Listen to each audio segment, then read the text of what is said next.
Marian Harkin. Thank you, Can Corla. Minister, today we're discussing weather-related supports for farmers, and I can tell you a lot of farmers in the northwest of the country are paying a very heavy price, both in income lost and indeed in the context of their own well-being and mental health as they grapple to keep going with the poor weather that has dogged the west and the northwest really since August of last year. And Minister, you know, it's not just about keeping going.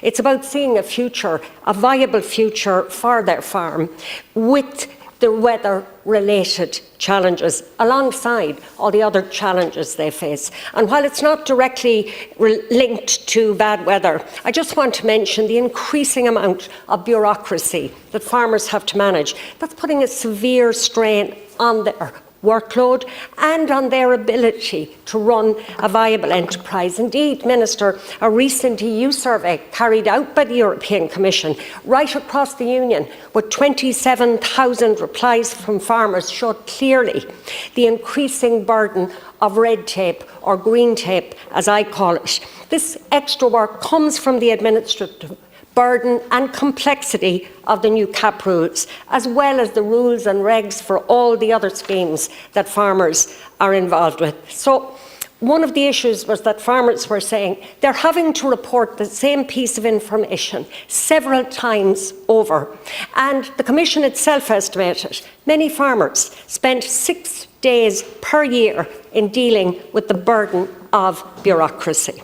So, Minister, I know it's not straightforward and these things can be complex, but as long as I can remember, the European Commission has been speaking about simplifying the various administrative procedures. And I'm asking you to, now that the Commission are looking at it again, I'm asking you to make every effort to ensure that this time there may be an increasing of the bureaucratic burden. But coming back to the weather-related supports, you, coming from Donegal, will be aware that many farmers in the west and northwest are running short of fodder.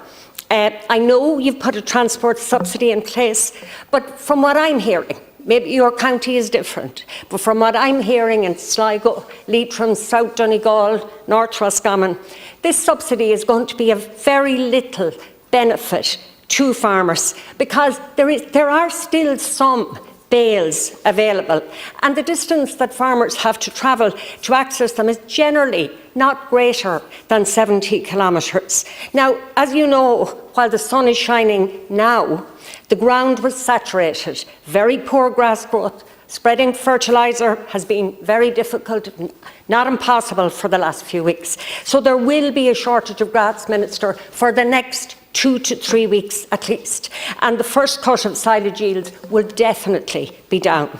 So while there are some bales available, cost is a big issue here. And again, it's hearsay, but I've heard reports of bales going for up to €50 each in parts of Connemara. So, you know, what a lot of farmers are saying to me is they're looking for some kind of a one-off subsidy on a tonne of meal. Now, you and I know that meal is really what animals want at this time of the year when there is a shortage of grass. It's far more beneficial to them than bales of hay. But if you're buying meal as a small farmer right now, you're going to be paying around €450 per tonne. So if there was some kind of one-off subsidy, let's say even on the first 5 tonne of meal, or even the first 2 tonne, that would make an immediate financial difference to farmers, especially, I think, to hill and suckler farmers. And I'd ask you to look at that. I think the cost of that scheme would not be substantial, and it would deliver benefit to many farmers who will not have any benefit from the scheme that you have announced. My colleague, Deputy McNamara, has mentioned the farm and forestry contractors. They have been really badly hit by the bad weather. They're in a situation that less than 1/3 of their normal spring work has been completed due to the bad weather. And turnover and cash flow have been substantially reduced, and that means that many of these family-based rural businesses are in trouble. Forget about their inability to complete work last autumn due to poor weather. They couldn't even work in April of this year. So no work in April means no cash flow in May to pay bills. And as you know, Minister, many agri-contractors have to wait for farmers to get their money before they get paid. So in those exceptional circumstances, they're asking that you would defer the planned introduction of the next round of carbon tax increase on agricultural diesel until the 1st of October. And they would hope at that point that some cash flow would have returned to their business.